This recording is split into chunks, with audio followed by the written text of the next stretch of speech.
Venez une journée avec moi à Chicago. Si vous êtes toujours perché, je suis étudiante d'échange aux États-Unis. Voilà, donc ma coordinatrice m'a proposé de venir avec elle pour passer une journée à Chicago. On a fait aller-retour, on est parti tôt le matin. On était un groupe de 6 jeunes à partir, donc on avait de l'avance. On était aux alentours de 5 heures à l'aéroport. Donc on a pris le petit déjeuner avec nous dans l'avion. Il faut sachez que je ne mange jamais le matin, mais nourriture gratuite. Enfin, c'est moi j'ai payé, hein, donc on va prendre la nourriture tout de suite. À Atlanta, c'était la folie. Regardez les nuages, s'il vous plaît. Bon, là, c'était les nuages au-dessus. Oh, c'est beau. Mais à Atlanta, franchement, quand tu décolles, c'est la catastrophe. Turbulence sur nous. Bon, là, c'était le moment des snacks, des boissons et tout. Donc, j'ai pris du thé vert et des crickers. Non, des bretzels. C'est quoi ça? Pardon, je suis en fou rire, j'ai inventé un mot là. On est arrivé à Chicago sous la neige. On a très mal atterri. Le pilote, il a géré ça. Problème, ils avaient loué une voiture à 8 places parce qu'on est 8. Mais quand on est arrivé à la voiture, c'était une voiture 7 places.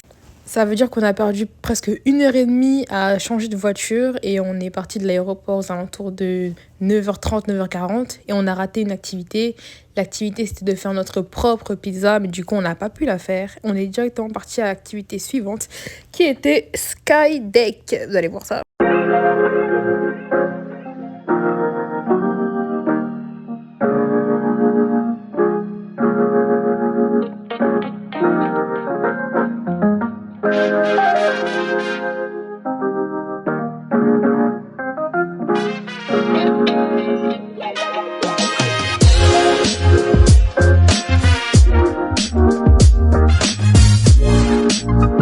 On est arrivé dans cette fameuse tour à 103 étages, il me semble. On avait soit le choix de faire Color Factory, soit Skydeck. On a préféré faire Skydeck parce qu'on pouvait voir Chicago de haut. Et avant d'atterrir au sommet, on visitait Chicago, mais en petit.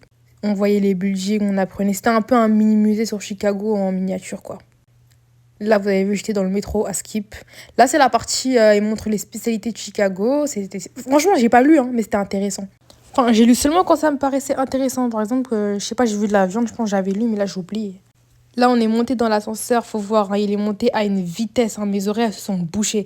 Vous voyez, sous la scène, là, quand l'autre s'est fait prendre par le requin, et ça a fait pareil, j'ai cru que ça allait exploser mes oreilles. Et nous voici dans la vitre. Moi, franchement, j'ai kiffé ma vie, hein. J'ai pas eu peur, c'était trop bien. En plus, on voit Chicago, mais Chicago sous la neige, c'est pas incroyable, ça. Là, c'était verglas sur nous, comme d'habitude, quoi, il y a toujours du verglas. Ensuite, prochaine activité, on est parti faire le musée de sciences et de l'industrie. Le musée, il était super grand. Ah, super grand. On n'a pas pu tout faire. Et même une section, je pense, elle durait au moins 1 heure à la faire. 1h30. Non, peut-être 1 heure. C'était trop grand. Donc, on a fait vraiment peut-être 2 parties sciences et une partie industrie sur les avions. Mais il était trop, trop grand le musée. On est resté 2h30 dans le musée. Et ensuite, on est parti manger. Alors, à la base, on avait commandé des pizzas dans le musée. Comme ça, au moins, quand on va les chercher, elles sont déjà prêtes. Parce que c'était 40 minutes de préparation. Mais il s'avère que quand on est arrivé à la pizzeria, en fait, personne n'avait pris notre commande. Je crois qu'on parlait avec une IA, un truc comme ça. Et donc, du coup, on est parti prendre une seule pizza. Après, on est parti se poser à Shake Shack. On a pris des milkshakes et ça s'est bien passé. Et la téléportation dans l'avion, je vous ai pas filmé, mais je suis rentrée à 1h du matin et j'ai roupillé direct.